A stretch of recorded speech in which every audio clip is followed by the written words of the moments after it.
Graça e paz. Muita presença de Deus nesse lugar, né, irmãos? Muita presença de Deus. Abra sua Bíblia em 2 Coríntios, capítulo 1.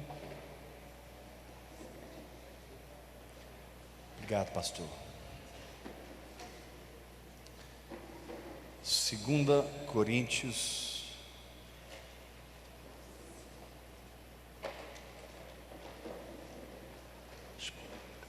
Acho que todo mundo pode abrir a roda só um pouquinho para os músicos. Aí, tá bom, tá bom.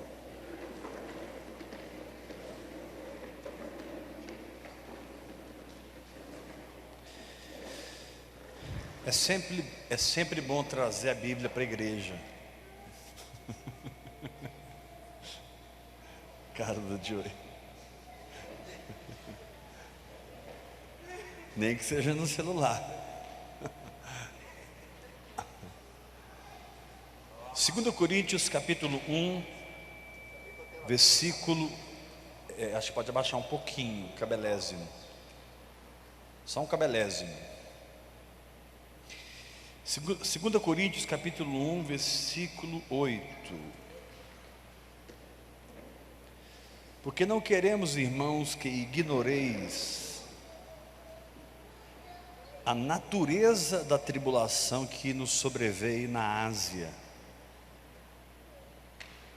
Agora olha o que o apóstolo Paulo teve coragem de confessar. Porquanto foi acima das nossas forças, a ponto de desesperarmos até da própria vida.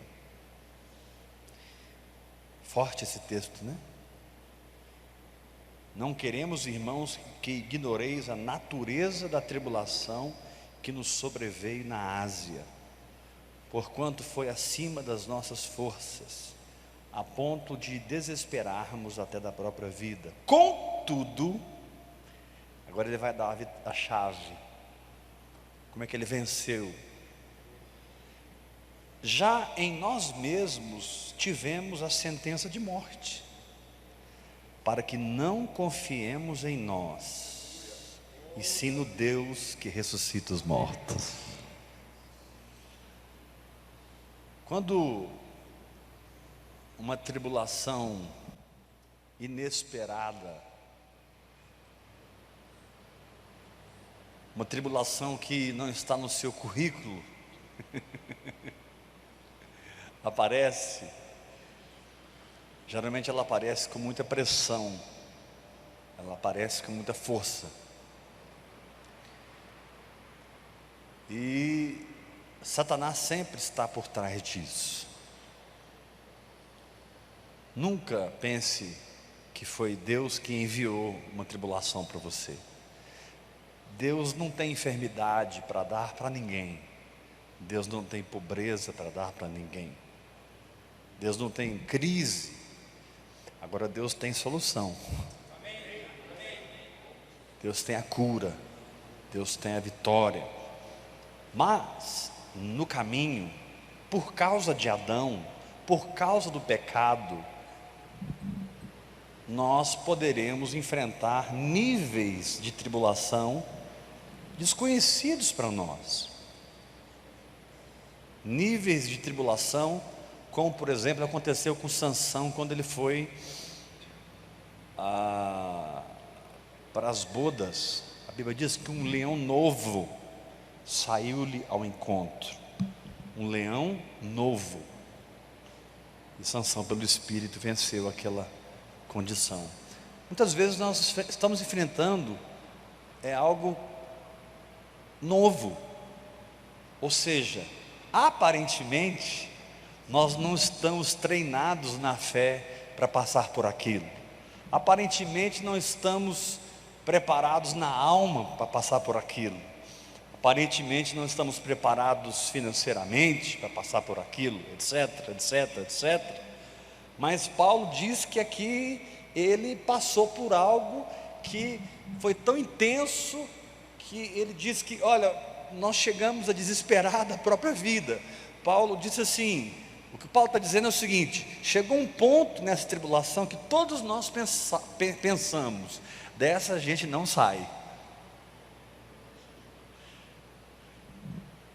Parece que essa vai conseguir o êxito de Satanás. Mas eu estou aqui como um profeta de Deus para dizer que não vai. Não vai.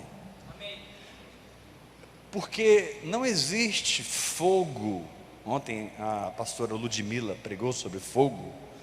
Não existe fogo capaz de extinguir a fé que você opera. Porque a fé, ela não vem de você. A fé é um pedaço de Deus funcionando em você. Não existe fogo capaz de extinguir, não existe fogo capaz de parar. Se você embarca na fé, você embarcou no navio que vai chegar no porto desejado. Ou seja, aquela palavra vai se cumprir na sua vida. Quantos entendem o que eu estou falando essa noite? Você já enfrentou uma pressão emocional que aparentemente foi mais forte do que a sua decisão de continuar? Eu não estou dizendo que ela foi, eu disse aparentemente. Você já enfrentou uma pressão emocional que aparentemente ela foi mais forte do que a sua decisão de continuar orando em línguas? Aparentemente foi mais forte que essa decisão de continuar agradecendo a sua cura. Aparentemente foi mais forte do que a sua decisão de continuar congregando com os irmãos, sendo ativo do reino de Deus. Irmãos, nós não estamos isentos disso, desse momento emocional onde aparentemente a força das trevas é maior. Mas nós sabemos que não é maior. Pelo contrário, em todas essas coisas, nós somos mais do que vencedores.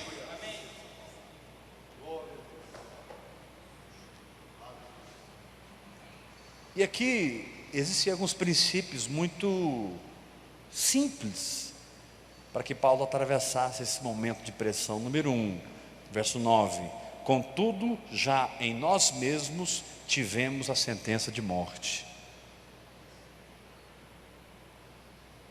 Paulo venceu aquele nível de guerra, porque quando ele foi para aquele lugar, dentro dele ele já estava morto. Esse é o nosso problema. Nós enfrentamos os problemas espirituais vivos na nossa carne, vivos na nossa capacidade psicológica e emocional. E a cruz precisa penetrar esse lugar, porque quando você enfrenta um problema crucificado, aquele problema não tem lugar na sua vida. Quando você enfrenta um problema com alguém, de repente essa pessoa te ofende, e ela te ofende de uma maneira doída. Ela fala ou faz coisas que aparentam traição, aparentam ofensa, mas você está crucificado. Então esse entendimento e esse lugar de morte vai tornar a sua fé imparável. Quem morreu não tem como ser parado na jornada da fé. Agora essa morte, ela não é a sua morte objetiva, ela é a sua morte subjetiva, porque essa morte é a sua identificação com a morte de Cristo. É pela fé que você morre. Você não enfrenta o problema assim, eu estou morto, assim, no esforço da carne. Não, eu preciso morrer, porque senão eu torço o pescoço dele. Eu preciso morrer, porque senão eu mato esse cara. Não funciona assim. Essa morte ela é subjetiva. Ela foi objetiva em Cristo e ela é subjetiva na sua experiência quando você crê. Ou seja, quando você crê, a morte de Jesus se torna a sua morte. É como se fosse esse copo d'água. Puxa, eu preciso da morte para enfrentar essa situação, mas eu não vou me matar. Eu não estava na cruz, eu não estava no Calvário, eu não fui crucificado. Aí o Espírito Santo vem, chega para você e fala: toma aqui essa morte é de Jesus, pode tomar. O nome disso chama-se graça. Não é uma morte religiosa, não é um auto-sacrifício, não é uma autocomiseração, não é autoflagelação, é fé de que quando ele morreu, eu morri com ele.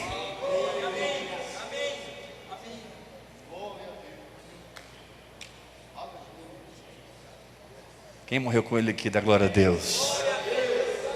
Então você está pronto para qualquer batalha espiritual. A morte de Jesus inopera a incredulidade. A morte de Jesus mortifica a carne. A morte de Jesus despojou os principados e potestades. A morte de Jesus levou nossas doenças, desfez toda maldição. A morte de Jesus nos libertou do pecado. A morte de Jesus não foi apenas a minha morte, foi a morte de toda a criação caída. Nele, na cruz, estavam incluídos não apenas eu e você, estava incluído tudo. Deus terminou tudo na cruz e começou tudo na ressurreição. Levanta só uma, diga: eu recebo essa palavra. Fica uma levantada, diga comigo: na cruz, tudo acabou. Olha para o teu irmão e fala para ele assim: sabe esse probleminha que você está enfrentando? Acabou, cara. Fala para ele assim: ó, the finish. Acabou. Acabou. Acabou. Está consumado. Está feito. Não existe. Então Paulo diz: contudo, apesar de passar uma tribulação que foi acima das nossas forças, a ponto de desesperarmos da própria vida, contudo, esse contudo que você tem que colocar na hora da guerra. Vem a tribulação, você tem que falar assim: contudo, aquela porta certeira, escancarada, que você estava correndo, de repente ela pá, fecha. Aí você, contudo, você tem que ter uma resposta para o seu problema. Você precisa ter uma resposta para as afrontas do diabo. Porque tudo é possível ao que crê. Você não perde quando o barco naufraga, quando o navio naufraga. Você perde quando você naufraga.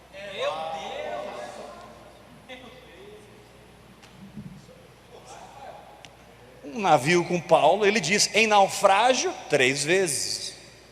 2 Coríntios capítulo 11, Paulo diz em naufrágio 3 vezes, mas em nenhuma das 3 ele naufragou. Não, pastor, ele naufragou. Ele ficou segurando os pedaços de pau. Não, ele não naufragou.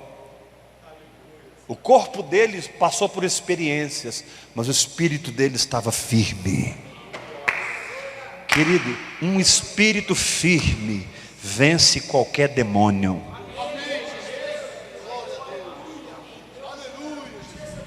Um espírito firme dá condições do Espírito Santo vivificar o seu próprio corpo contra as doenças, contra um cansaço. Esses dias uma irmã, discípula, empresária, muito próspera, disse para mim: pastor, hoje deu 3 da tarde, eu estava exausta. Ela faz, além de trabalhar demais, ela tem uma loja no shopping, ela faz crossfit. Eu ainda não tive essa ousadia, Hugo. Ela faz crossfit. Aí ela falou: eu fiz crossfit e tal, e tal, tal. Aí, pastor, eu estava prostrado em casa. Aí eu me levantei e comecei a orar em línguas. Ela começou a me mostrar que foi completamente renovada. Assim, cansaço é normal, mas de repente ela reverteu o cansaço pela vida do Espírito. Você reverte qualquer situação pela vida do Espírito.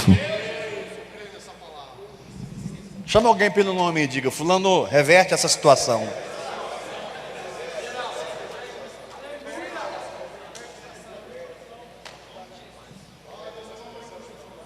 Não importa o que o inferno levanta contra mim, importa o espírito no qual eu estou operando no meio daquela batalha. Não importa o nível de guerra que vem contra mim, importa o nível de firmeza interior que opera no meu coração. Não importa o quanto as minhas emoções gritam. Aí alguém diz: pastor, mas as suas emoções gritam igual a sua. Não tem nenhuma alma aqui diferente de nenhuma. A questão é que a edificação, através da oração em línguas, vai tornando você mais forte no espírito do que no seu psique.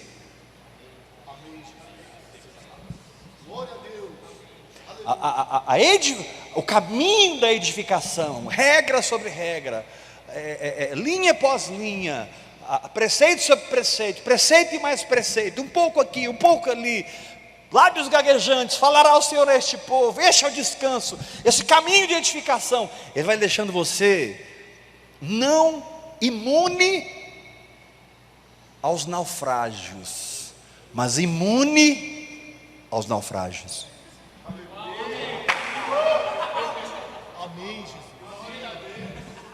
E eu sei que vocês entenderam. Paulo fala para Timóteo que alguns, negligenciando uma boa consciência, vieram a naufragar na fé. Não, querido, eu não vou naufragar na fé. Eu não aceito amargura no meu coração. Eu não aceito incredulidade no meu coração. Eu não aceito o medo me governar. Eu não aceito emoções de desânimo me governar. Eu não aceito. Maior é o que está em mim do que o que está no mundo.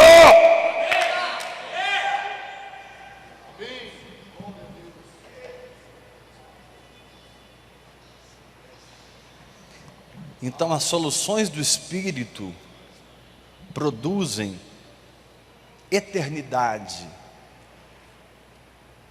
na sua experiência com aquela área da sua vida que você sempre perdeu e agora você não perde mais.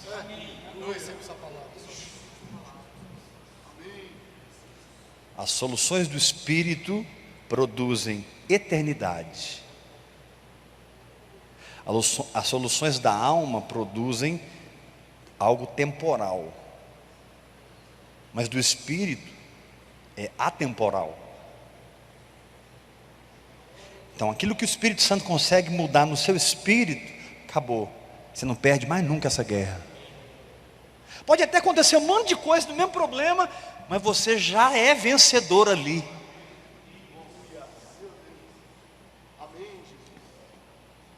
Talvez o negócio piora ou melhora, não importa, você já é vencedor. Irmãos, eu declaro aqui um povo que tem soluções no Espírito.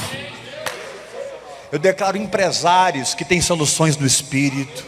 Eu declaro pastores que têm soluções no Espírito. Eu declaro em nome de Jesus Cristo músicos, profetas, evangelistas, mestres, diáconos que têm soluções no Espírito. Eu declaro alunos, pessoas que estão prestando concurso, que têm soluções no Espírito. Gente que sabe acessar a mente de Cristo e absorver a mente de Cristo através dessa linguagem sobrenatural.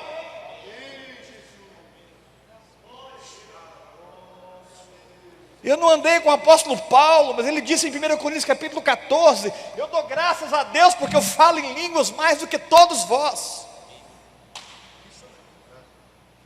Eu fico imaginando uma situação como essa, de desesperar da própria vida, de ser algo assim, foi acima das nossas forças. Gente, dá para imaginar o que foi isso aqui? Imagina Paulo falar, olha, eu passei por algo, que eu desesperei da minha vida, foi acima da minha força. Mas eu imagino Paulo, talvez indo para um cantinho, sozinho. Lucas estava arrumando uma situação, Timóteo outra, seus cooperadores, e Paulo buscava um cantinho e ele começava,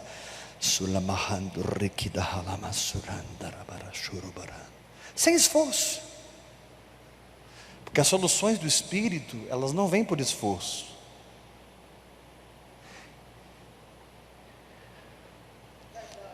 Elas não são feitas, elas são geradas.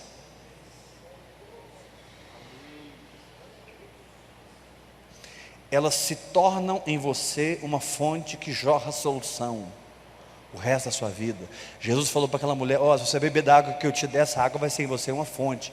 Toda solução do Espírito se torna em você uma fonte para o resto da sua vida.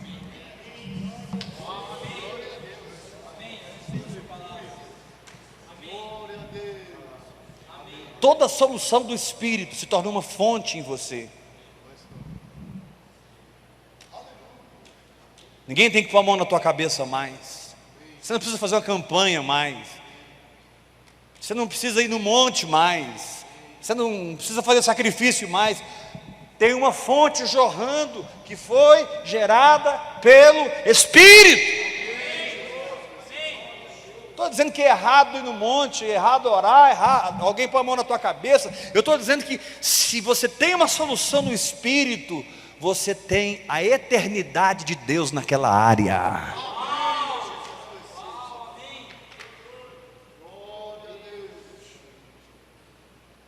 Quantos querem a eternidade de Deus nas suas finanças, no seu ministério, na sua saúde, nas suas emoções, na sua mente, na sua família? Oh Deus, eu quero a eternidade. A eternidade é um lugar onde tudo foi feito para que você acesse pela fé e viva lá, e não aqui. A eternidade é um lugar que foi criado em Cristo Jesus. A Bíblia diz que Ele é o Pai da eternidade. A eternidade foi criada por Ele, onde tudo está feito para que você acesse pela fé e viva lá, e não aqui. Eu posso estar fisicamente num lugar e espiritualmente em outro. Eu posso estar fisicamente num lugar, mas em outra dimensão. Eu posso estar fisicamente no lugar, mas em outra mentalidade, em outro impulsionamento, em outra atitude.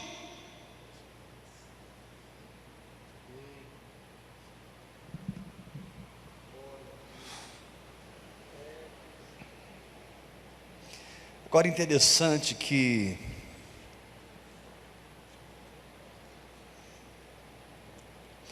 Paulo faz uma ligação da morte de Jesus, ou da sentença de morte que ele carregava consigo, com fé. E realmente, a fé só existe porque Jesus morreu. Na cruz, a fé foi viabilizada, outorgada, nos dada. A fé é um benefício do Calvário. Olha o que ele diz aqui, verso 9: contudo, já em nós mesmos tivemos a sentença de morte. Eu falo e você repete, bem forte. Contudo, todos mais forte. Contudo, já em nós mesmos tivemos a sentença de morte. para que não confiemos em nós,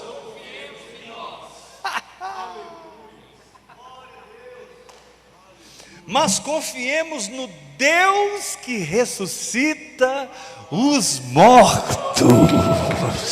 Aleluia! Olha como ele faz a ligação. Eu já estou com uma sentença de morte em mim, porque eu não quero confiar em mim. Se eu confiar em mim, eu estou frito. Eu vou confiar no Deus. Ele não diz que o Deus que ressuscitou nem ressuscitará. Ele diz no Deus que ressuscita. Presente. Agora. Now. Em espanhol, ahora. Ahora. Em línguas, eu não sei.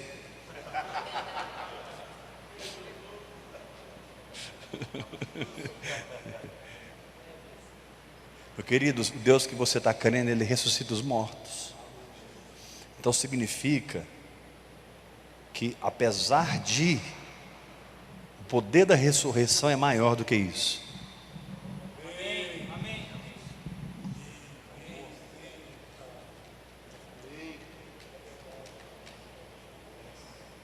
Vou repetir, porque acho que vocês não gostaram de ouvir isso.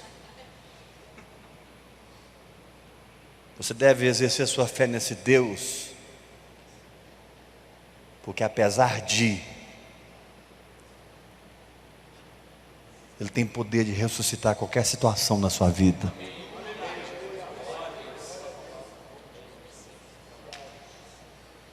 Paulo está tão cheio do Espírito Santo que ele diz assim no versículo 10: o Deus que vivifica os mortos, o qual nos livrou, ele já está contando testemunho, e livrará de tão grande morte, em quem temos esperado que ainda continuará a livrar-nos.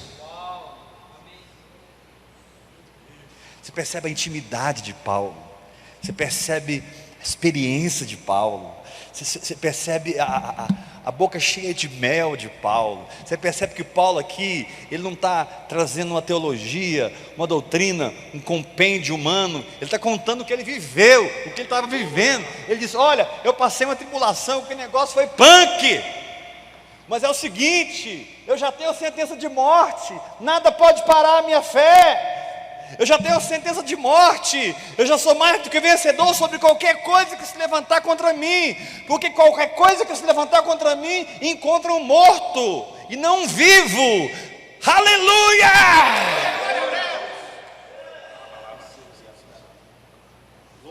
O problema é quando o problema chega e te pega vivo.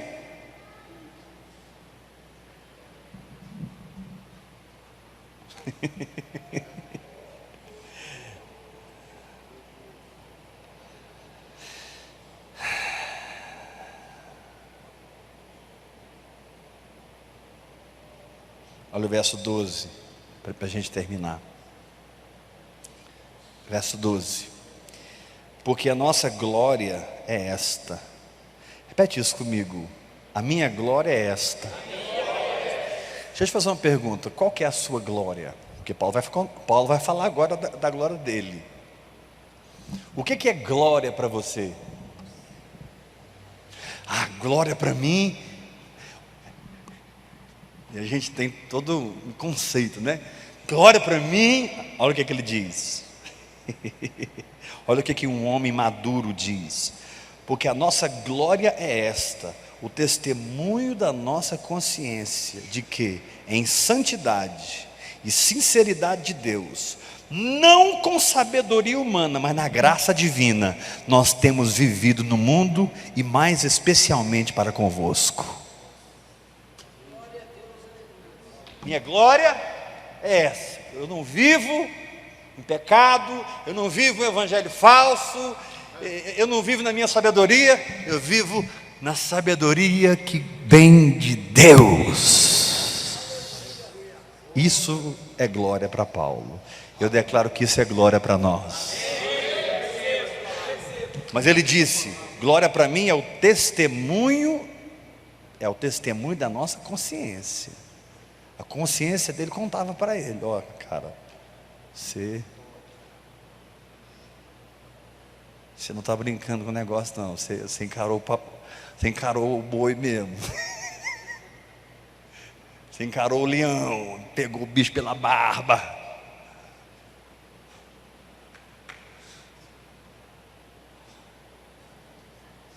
Deus está levantando valentes nesse lugar.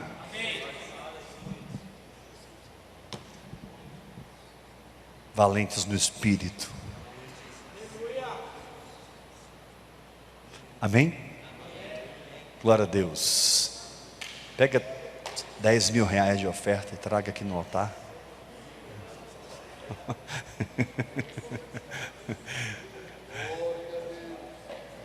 Ó, já saiu 10 mil reais ali, ó. Glória, aleluia. Vamos ofertar, graça e paz, até amanhã no culto. Amanhã o fogo continua, Deus te abençoe, graça e paz.